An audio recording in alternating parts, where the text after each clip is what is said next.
conflitos de terra continuam pipocando no país e, em geral, envolvem áreas pretendidas à produção agropecuária. No oeste do estado do Maranhão, próximo ao Pará, está um desses focos, uma região onde vivem índios, camponeses e fazendeiros, que ocuparam terras que o Estado brasileiro quer recuperar.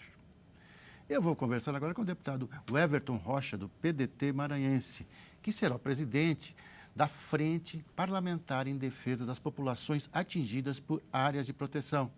Essa frente está para ser instalada esses dias agora. O Palavra Aberta é uma produção da rádio e da TV Câmara.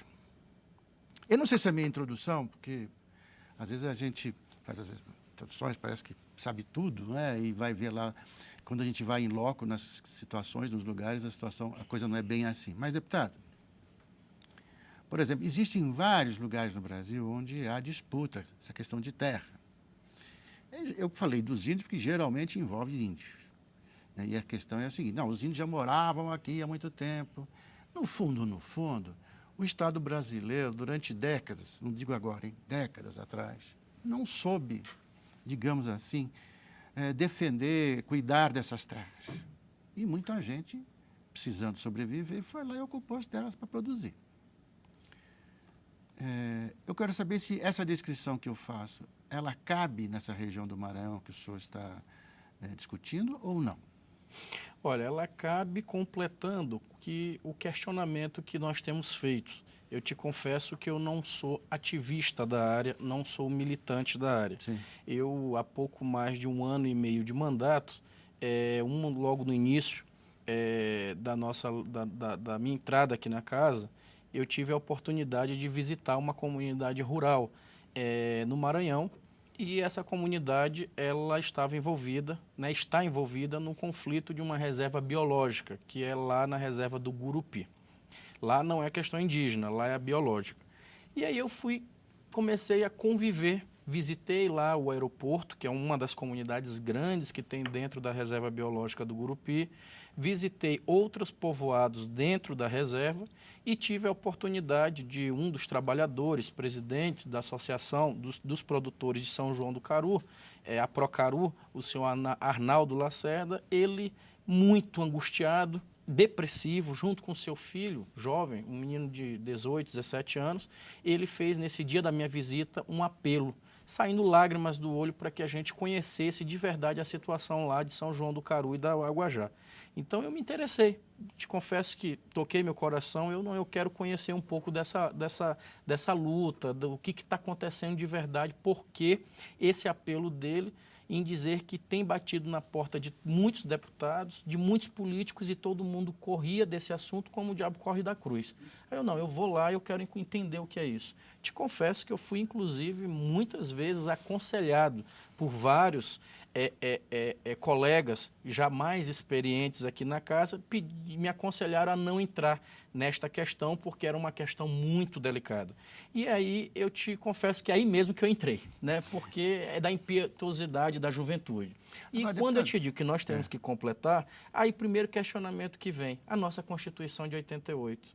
Lá te dá o direito à propriedade. E esse questionamento, se a pessoa entrou de boa fé ou se ela comprou de um terceiro uma propriedade do Estado, é a pergunta que eu devolvo, e essa frente ela nasce justamente para isso. Eu só quero te perguntar uma coisa. É porque eu andei lendo algumas coisas sobre questões de terra no Brasil e nesses textos ficava claro que quem tem o poder, ou tinha pelo menos o poder de distribuir terras, eram as entidades estaduais, eram os governos estaduais. E até hoje ainda tem. Quer dizer, o governo estadual lá participa disso ou não? O senhor está reivindicando diretamente no plano federal? Não, nós temos tido um problema muito sério nessa relação de política interna no governo estadual. Isso é um problema que é fato. Agora, no caso que trata a reserva biológica e as reservas indígenas, aí é federal. Então, a gente trata diretamente com o federal.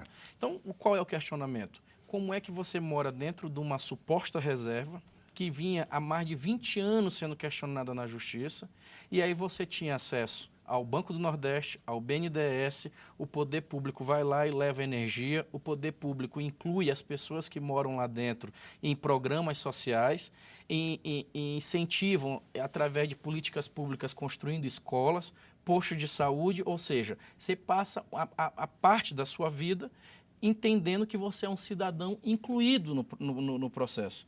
E aí, de uma hora para outra, aparece um outro lado do governo, uma outra mão dizendo, olha, você está numa terra que não lhe pertence, que a partir de agora ela está decidida pela justiça. Quer dizer que o governo é ambíguo, porque de um lado reconhece a cidadania das pessoas ao lhe conceder uma série de coisas, e de outro... Toma. Não, Do outro, e que toma com a mão grande.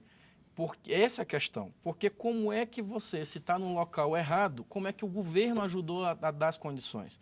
Então, essa frente, e aí de já é importante a gente esclarecer, eu assumo essa missão e fico lisonjeado, os colegas deputados, os 216 deputados que assinaram a frente parlamentar, e eu surjo agora como presidente dela, eu quero te dizer assim, não é só no Maranhão, já comecei a colher vários depoimentos no Brasil. Que não é só lá, claro. E vários casos no Brasil, do que já aconteceu e do que pode acontecer.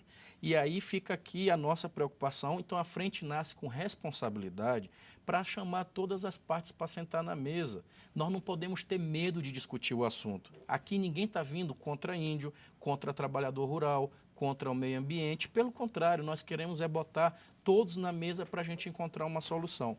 Exemplo, como é que você vai me justificar lá na cidade de Amarante, no Maranhão, onde 54% do território já é reserva indígena, ou seja, 400 mil hectares. E dentro da cidade, que o restante, que são 46% dessa cidade, lá já tem os produtores, os trabalhadores estão todos em depressão. Você imagina, em pleno século XXI, a doença chamada depressão, que é daqui das cidades grandes, chegar na casa de um trabalhador rural, porque a qualquer momento 78% do município vai virar reserva indígena. Eu vou te perguntar uma coisa, porque eu acho que as pessoas, às vezes, eu posso perguntar sobre essa questão indígena. Sim. Porque, a gente estava falando antes de começar o programa, né?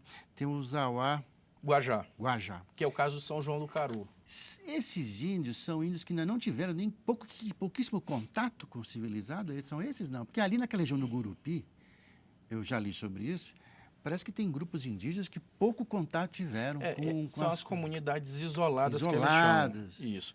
Essa comunidade isolada da Uaguajá são 33 índios e eles estavam em outra região. Só que só para você entender, lá na reserva da Uaguajá tem duas grandes reservas. Essas duas juntas dão quase 800 mil hectares. 800 mil hectares. Entenda só, telespectador da TV Câmara e Rádio Câmara.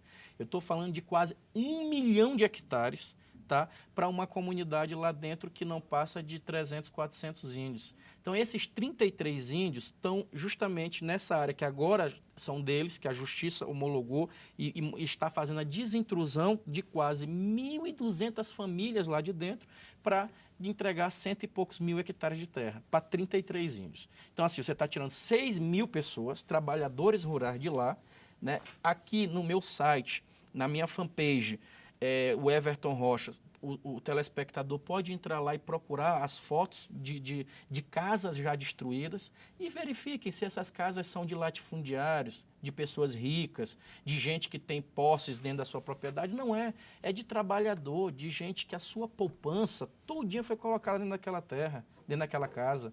Gente que o pouquinho que tinha botou lá na sua lavoura, plantador de arroz, farinha, mandioca. É gente que tinha lá a sua vaquinha de leite para poder produzir. Então, assim, na verdade, o que a gente nasce essa frente é justamente para discutir essa legislação.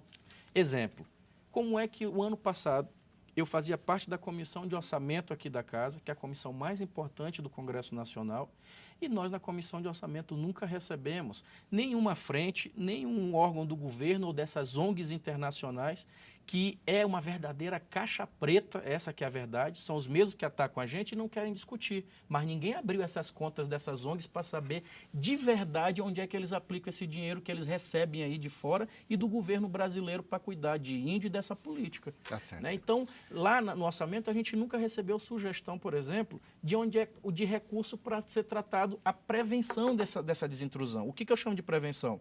Vai acontecer aqui a desintrusão de uma área, então onde é que essas famílias vão ser colocadas? Quem é que vai comprar terra para reassentar essas famílias? Qual é a estrutura que vai ser montada para colocar essas pessoas em lugares decentes? Não, tira e depois que estão lá do lado de fora, Aí vai tentar resolver. Deputado Everton, nós temos que encerrar, acabou o nosso tempo.